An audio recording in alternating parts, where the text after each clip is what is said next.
আসলে লন্ডন থেকে প্রধান উপদেষ্টা ফেরার পর থেকে আমরা দেখছি মোটামুটি একটা দলের পক্ষ হয়ে কাজগুলো করা হচ্ছে। আপনি যা চাইবেন তা কোনো কিছু সংবিধানের ঊর্ধ্বে হয়ে যাবে, আপনি যা চাইবেন তা কোনো কিছু সংসদের ঊর্ধ্বে হয়ে যাবে। আপনার এই চাওয়া যদি জনগণ কর্তৃক অ্যাপ্রুভ না হয়, সমর্থিত না হয়, তাহলে আপনার এই চাওয়া শিরোধার্য জাতির উপর চাপিয়ে যারা দিতে চান, সেটা তো একটা স্বৈরতান্ত্রিক চিন্তা। উপদেষ্টা ডক্টর মোহাম্মদ ইউনূস একটি নিবন্ধন লিখেছেন, সেখানে তিনি বলছেন যে আমি স্পষ্ট করে দিয়েছি আগামী ফেব্রুয়ারিতেই নির্বাচন এবং এরপর যে সরকার আসবে সে সরকারে তিনি থাকছেন না, এমন কথাও তিনি বলছেন। এছাড়াও বলেছেন আমাদের প্রশাসনের মূল লক্ষ্য হলো সুষ্ঠু ও শান্তিপূর্ণ নির্বাচন আয়োজন করা। আপনার কাছে জানতে চাই, নির্বাচন তো তাহলে আর মাত্র 6 মাস। সিপি বরাবরই বলে এসেছে সংস্কার ও জুলাই হত্যাকাণ্ড ছাড়া নির্বাচন আসলে হতে পারে না। আগামী 6 মাসে আসলে কতটুকু সংস্কার হবে? ধন্যবাদ আপনাকে। 6 মাস অনেক সময়। সংস্কারের জায়গাগুলি তো রাজনৈতিক দলগুলি সংলাপে অংশ নিয়ে জাতীয় ঐক্যমত কমিশন একটা সনদ প্রায় চূড়ান্ত করতে চলেছেন। আবার জাতীয় ঘোষণাপত্র, যেটা জুলাই ঘোষণাপত্র, সেটাও তো প্রকাশ পেয়েছে। বিচারিক প্রক্রিয়া এগিয়ে যাচ্ছে, 4টি অলরেডি ট্রাইব্যুনালে আছে। এর আগে 15টির আপনার চার্জশিট দাখিল হয়েছে, আজকে দেখলাম আরও 26টির চার্জশিট দাখিল হচ্ছে। অর্থাৎ আইন উপদেষ্টাও বলেছিল যে বিচার কাজ ডিসেম্বরের মধ্যে অনেক অংশ শেষ হয়ে যাবে। অর্থাৎ যে লক্ষ্যে অন্তর্বর্তীকালীন সরকার একটা সংকটকালীন সময় দায়িত্ব নিয়েছে, সেগুলি পূরণে একটু গতিধীর হতে পারে, কিন্তু এগোচ্ছে তো, জাতীয় ঐক্যমত হচ্ছে। এখন নির্বাচন তো রাষ্ট্রের ডিমান্ড, জনগণের অধিকার, রাষ্ট্র ব্যবস্থাপনায় জনগণের প্রত্যক্ষভাবে অংশ নেওয়ার একমাত্র সুযোগ, তো সেটা তো করতেই হবে এবং সেটাই গুরু দায়িত্ব অন্তর্বর্তীকালীন সরকারের। রাজনৈতিক দলগুলি আমরা ফ্যাসিবাদের বিরুদ্ধে বৃহত্তর স্বার্থে, জাতীয় স্বার্থে ঐক্যমত হয়েছিলাম, কিন্তু আমাদের আদর্শিকভাবে বা জনগণের জন্য কি করণীয়, সেই জায়গায় তো ভিন্ন চিন্তা আছে, ভিন্ন দাবি আছে, ভিন্ন অবস্থান আছে। যেগুলো আমরা একমত হচ্ছি সেগুলি তো নিশ্চয়ই জুলাই সনদে ঐক্যবদ্ধভাবে করা যাবে, নির্বাচনের আগেই করা যাবে। আবার কিছু বাস্তবায়ন করবার জন্য সংসদের প্রয়োজন, জনপ্রতিনিধিদের অংশগ্রহণে হয়তো জাতীয় ঐক্যমতের ভিত্তিতে অথবা মেজরিটির ভিত্তিতে করার যে বিধান রয়েছে সেইগুলিতে করতে হবে। তো আমার কাছে মনে হচ্ছে যে ফেব্রুয়ারিতে নির্বাচন, যে 6 মাস সময় বাকি আছে, সেটা রাজনৈতিক দলগুলি যেভাবে সহযোগিতা করছে এবং সরকার যেভাবে এগোচ্ছে, তাতে একবার যথাসময় বাস্তবায়ন করা সম্ভব, কোনো শঙ্কা রাখা উচিত না। জাতীয় বৃহত্তর স্বার্থে রাজনৈতিক দলগুলি দায়িত্বশীল ভূমিকা পালন করা দরকার। অন্তর্বর্তীকালীন সরকার একটা দল নিরপেক্ষ সরকার, প্রশাসনও দল নিরপেক্ষভাবে অবস্থান করছে, তাদের ক্ষমতায় যাওয়ার মোহ নেই, থাকার মোহ নেই। অতএব রাজনৈতিক দলগুলি নির্বাচনের সমান সুযোগ পাবে, জনগণ অবাধে ভোট দিয়ে তার পছন্দের দলকে রাষ্ট্র ব্যবস্থাপনায় অংশ নেওয়ার সুযোগ করে দেবে।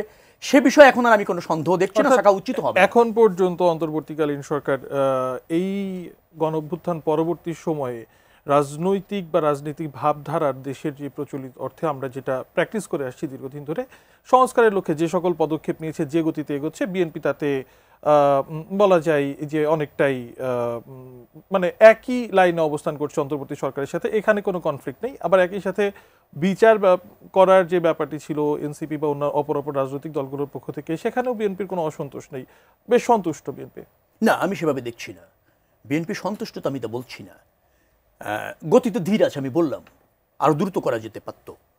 আবার ধরেন অন্তর্বর্তীকালীন সরকারের কিছু সীমাবদ্ধতা আছে, সেটাও আমরা বুঝি। এখন অন্তর্বর্তীকালীন সরকারের মূল দায়িত্ব হচ্ছে ওই যে আমি আপনাকে বললাম, যে একটা জাতীয় ঐক্যমত তৈরি করার চেষ্টা করা। কিন্তু আপনাকে মনে রাখতে হবে, সব রাজনৈতিক দলের ঐক্যই জাতীয় ঐক্যমত কোনো কোনো সময় না, যদি না তাতে জনগণের অংশগ্রহণ থাকে। তো জনগণের আমরা হয়তো একটা অংশের প্রতিনিধিত্ব করি সব রাজনৈতিক দল, কিন্তু জনগণের মূল প্রতিনিধিত্ব এবং অংশগ্রহণ তখনই হয় যখন নির্বাচনের মাধ্যমে সে তার পছন্দের রাজনৈতিক দল পছন্দ করতে পারে অথবা রাষ্ট্র ব্যবস্থাপনার সুযোগ করে দিতে পারে। মনে রাখা দরকার, সব সংস্কারই হতে হবে জনগণের ক্ষমতায়ন, গণতন্ত্র এবং একটা জবাবদিহিমূলক রাষ্ট্র ব্যবস্থা প্রতিষ্ঠার জন্য। তার সাথে যেগুলি সামঞ্জস্যপূর্ণ, নিশ্চয়ই রাজনৈতিক দল হিসেবে, দায়িত্বশীল বৃহত্তর রাজনৈতিক দল হিসেবে বিএনপির সমর্থন রয়েছে। আমি আবারও বলছি, একটু দেরি হলেও সরকারের সীমাবদ্ধতা কিছু আছে, সেইগুলি আমরা বিবেচনায় রেখে মনে করছি যে প্রায় 1.5 বছর লাগবে তো একটা নির্বাচন করতে। এটা একটু বেশি সময় হলেও আমার মনে হয় যে সরকার এখনো পর্যন্ত দেয়ার ট্রাইং দেয়ার লেভেল বেস্ট। তো সেই কারণে বিএনপির সমর্থন রয়েছে, এই কারণে যে অন্তর্বর্তীকালীন সরকারকে আপনি যদি সহযোগিতা না করেন এবং আপনি যদি একটা গ্রহণযোগ্য নির্বাচনের ক্ষেত্রে অন্তরায় তৈরি করেন, রাজনৈতিক দলগুলো এখন পর্যন্ত করে আসছে, অন্তত আমার চোখে পড়েনি সেই জায়গা থেকে আমরা রাজনৈতিক দলগুলো কোনো ধরনের অসহযোগিতা করেছে। আমি এস এম সাইফ মুস্তাফিজ আপনার কাছে আসতে চাই। শেখ রবিউল আলম যেমনটি বলছিলেন ধীর গতিতে সংস্কার বা বিচার হলেও ধেয়ে আসছে নির্বাচন, ফেব্রুয়ারির কোনো ব্যত্যয় ঘটবে না।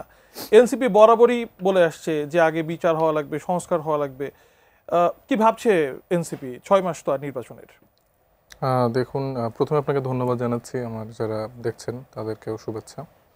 এখন নির্বাচনে একটা আবহ তৈরি করা হচ্ছে, বিএনপি একটা আবহ তৈরি করার চেষ্টা করছে, প্রধান উপদেষ্টার থেকেও তৈরি হচ্ছে, কিন্তু অ্যাকচুয়ালি বাংলাদেশে নির্বাচনের ওই আবহাওয়াটি নেই, পরিস্থিতিও নেই, এবং মানুষের আকাঙ্ক্ষা চাহিদার জায়গা থেকে ইলেকশনটা আসলে মেজর ইস্যু না।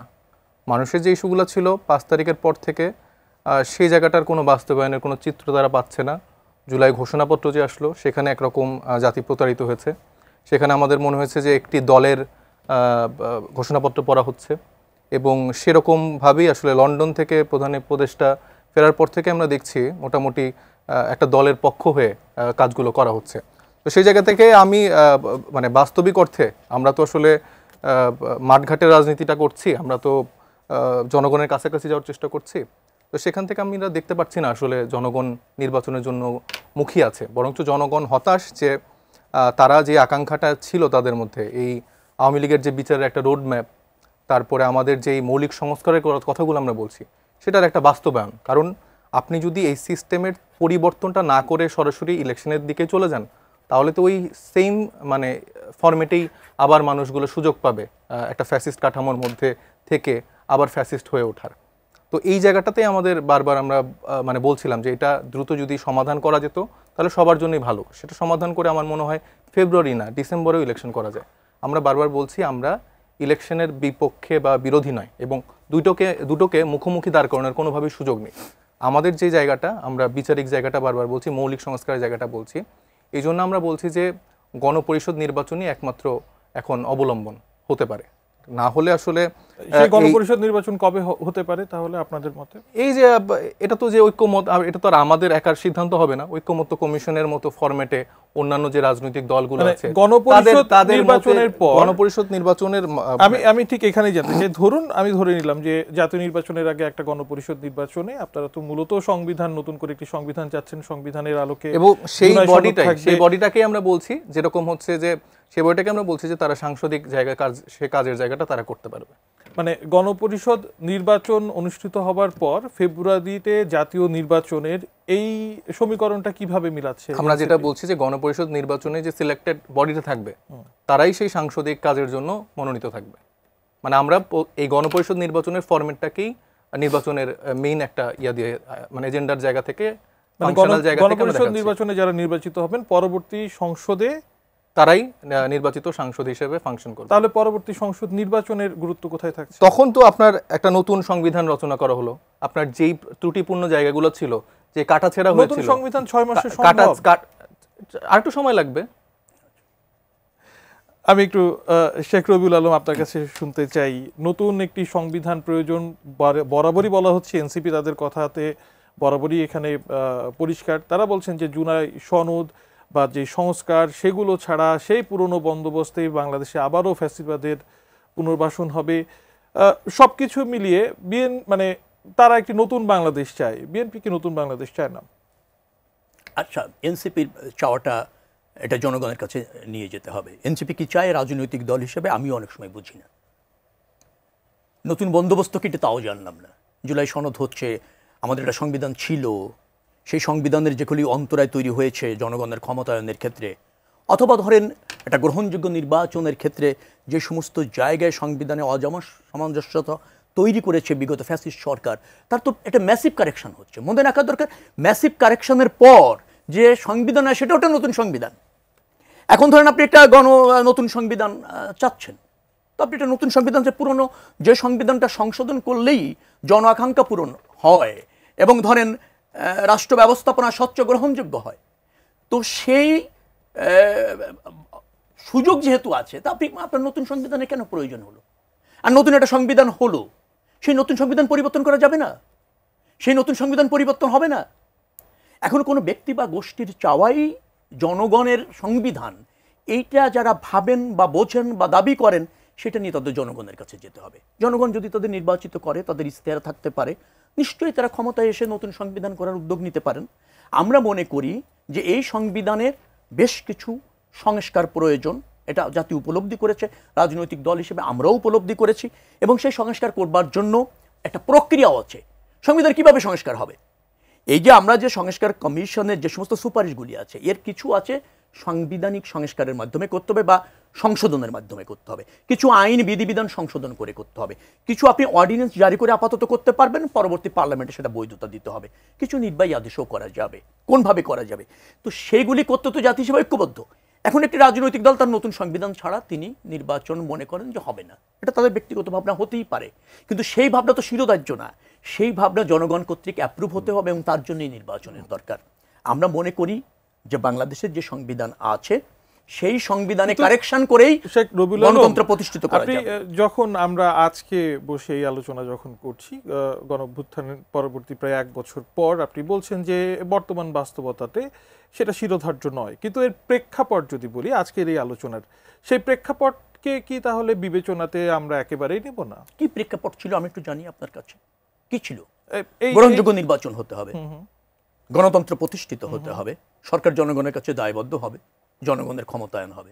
গ্রহণযোগ্য নির্বাচনের জন্য অন্তর্বর্তীকালীন উপযুক্ত নয়, প্রশাসন দল নিরপেক্ষভাবে কাজ করবে, এই আস্থা আমরা রাখবো না রাজনৈতিক দল? এই সরকারের কি ক্ষমতায় থাকার কোনো ইন্টেনশন আছে? নিশ্চয়ই না, দল নিরপেক্ষ সরকার। তো আপনার যা দলের জন্য বা দেশের জন্য করণীয় সেটা নিয়ে আপনি জনগণের ম্যান্ডেট নিয়ে সেটা চাইবেন, নাকি একটা গোষ্ঠী বা ব্যক্তি বা একটা দলের চাওয়াই জনগণের কাছে অবধারিত হবে? আপনি যা চাইবেন তা কোনো কিছু সংবিধানের ঊর্ধ্বে হয়ে যাবে, আপনি যা চাইবেন তা কোনো কিছু সংসদের ঊর্ধ্বে হয়ে যাবে। আপনার এই চাওয়া যদি জনগণ কর্তৃক অ্যাপ্রুভ না হয়, সমর্থিত না হয়, তাহলে আপনার এই চাওয়া শিরোধার্য জাতির উপর চাপিয়ে যারা দিতে চান, সেটা তো একটা স্বৈরতান্ত্রিক চিন্তা। আমার বক্তব্যটা খুবই স্পষ্ট যে নির্বাচন রাষ্ট্রের ডিমান্ড, আপনার সেখানে অনীহা। আপনি একটা নতুন সংবিধান করতে চান, তো সেই সংবিধান, নতুন যে সংবিধানটা করতে চান, সেই কারেকশনগুলি আপনি যদি এই সংবিধান সংশোধনের মাধ্যমে করতে পারেন, তাহলে সমস্যাটা কোথায়? এমন তো নয় যে এই সংবিধানে আর কোনো কারেকশন করা যাচ্ছে না বা হচ্ছে না বা কেউ চাইছে না, তা তো না। তখন নতুন সংবিধানের প্রয়োজন হতো। নতুন সংবিধানে বাংলাদেশে কোনো প্রয়োজন নেই, গণপরিষদ একেবারে অপ্রয়োজনীয়। আপনি একটা গণপরিষদ নির্বাচন করবেন, আপনি বলছেন, আমার সহালোচক বলছে তারা আবার সংসদ সদস্য হিসেবে থেকে যাবে। তো তারা যদি সংসদ হিসেবে থেকে যায়, তাহলে একটা সংসদ নির্বাচিত হয়ে ওই সংসদ সদস্যরা যদি ওই সংসদ সদস্যরা যদি সংবিধানটা পরিবর্তন করেন ম্যাসিভ আকারে বা প্রয়োজনীয় আকারে, তাহলে একটা নতুন সংবিধান কেন লাগবে? আর একটা নতুন সংবিধান হলে তা কি পরবর্তী সরকার পরিবর্তন করতে পারবে না?